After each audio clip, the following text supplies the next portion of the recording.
आप सड़क किनारे आ चुके हैं 20 साल काम करने के बाद और अभी भी आपके चेहरे पे हंसी है। ऊपर हंसी है पर आंखों में नमी है। शर्मिंदगी महसूस होती है, गैरत भी आती है, हर चीज़ होती है। मजबूरी के तहत यहाँ पे खड़े होकर लोगों को रिज़्क बांट रहे हैं, हमें भी कोई बांटने वाला आ जाएगा। अस्सलाम वालेकुम नाज़रीन, आप देख रहे हैं डेली पाकिस्तान और मैं हूं आपका मेज़बान इब्तिसाम चौधरी। मेरे साथ मौजूद हैं बाबर साहब और ये पिछले 20 साल से पाकिस्तानी फिल्म इंडस्ट्री के साथ मुंसलिक हैं।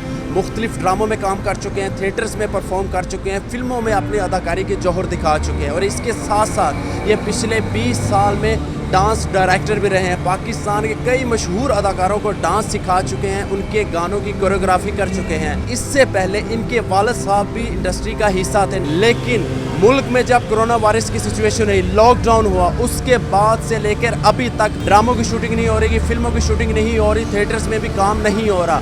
उसकी वजह से एक छोटा अदाकार ये तबका भी पिस कर रह गया है। अपने हालात से इतने मजबूर हो गए कि एक सड़क किनारे एक छोटा सा स्टॉल लगाकर अंडा और पराठा बेचने पर मजबूर हैं। बाकी की कहानी इन्हीं की जुबानी सुनते हैं। बाबर साहब बताइए कि आप फिल्म इंडस्ट्री का, इस इंडस्ट्री का कब से हिस्सा हैं? मेरी उस वक्त 18 साल की उम्र थी और आज मेरी 41 साल है। मुझे 20 साल हो गए काम करते हुए। आपके वालिद साहब इंडस्ट्रीज में कब आए और उन्होंने कब तक काम किया? पापा सन 71 से काम कर रहे हैं, जिसमें पश्तो, पंजाबी, सिंधी, उर्दू सारी मूवीज़ हैं। और उसके बाद पापा ने अपनी ज़ाती खुद 3 फिल्में बनाई थी। आपको 20 साल हो गए काम करते हुए, कितनी फिल्मों में काम किया, थिएटर्स में भी आपने परफॉर्म किया, तो वहाँ पे कितने ड्रामों में काम किया? 25 ड्रामों में तो काम मैं कर चुका हूँ। उसके अलावा 10 से 15 फिल्में हैं पापा के साथ एज असिस्टेंट डांस कोरियोग्राफर, जिसमें मैंने काम किया। थिएटर लाइन, स्टेज लाइन काफ़ी काम किया है। बाहर का टूर भी लगा के हूँ, मस्कत इस्तुमान में। पाकिस्तान के किन मशहूर अदाकारों को आप डांस सिखा चुके हैं, उनके गाने शूट करवा चुके हैं? मैडम नाजो के गाने करवा चुका हूँ, फिल्म के दीदार के गाने करवा चुका हूँ, मदिया शाह के, शहदा मिनी जी के गाने करवा चुका हूँ और सैमा जी के गाने परफॉर्म करवा चुका हूँ। ये हालात कैसे आए? 20 साल काम करने के बाद भी हालात ऐसे है कि पापा बीमार हो चुके थे। कुछ पैसा जो था वो पापा की तिमारदारी में लग गया। कुछ 2 गाड़ियाँ थी, वो छोटा भाई ले गया और भाइयों में अनबन हो गई। उसकी वजह से मुझे कुछ भी नहीं मिला। आज इस ठेले पे आया हूँ, ना कोई भाई है ना कोई बहन है देने वाला, और जो हैं उनके अपने हालात इतने नहीं हैं कि वो मुझे अफोर्ड कर सकें। आपकी शादी हो चुकी है? जी शादी हो चुकी है, मेरा एक बेटा है। जिन अदाकारों के साथ काम किया, जिनको डांस सिखाया, जिनके गाने शूट किए, क्या अभी किसी ने आपसे कभी कोई रब्ता किया या ये हालत जानकर कोई मदद की हो? नहीं सर, मदद जान के करनी भी चाहे तो वो नहीं करते, क्योंकि उनके अपने हालात ऐसे हैं, उनके अपनी फैमिली हैं, उसमें प्रॉब्लम्स हैं। हम बिल्कुल एवेन्यू स्टूडियो के सामने खड़े हैं और यहीं पे आप काम करते हैं। उसी स्टूडियो के सामने एक ठेला लगा के आप बैठे हुए हैं। किस तरह बर्दाश्त कर रहे हैं, क्या महसूस कर रहे हैं? पब्लिक का तो आपको पता ही है कि हमारे यहाँ की पब्लिक कैसे है।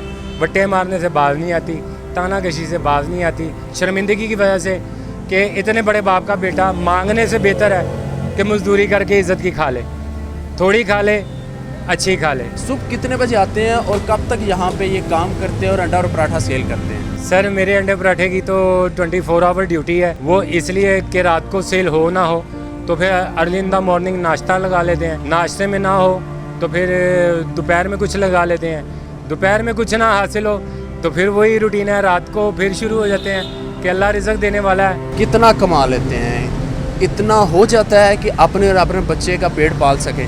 नहीं सर, इतना होता है कि राशन में जो लिया होता है उसी में चला जाता है। इस तरह के हालात हैं। आप सड़क किनारे आ चुके हैं 20 साल काम करने के बाद और अभी भी आपके चेहरे पे हंसी है।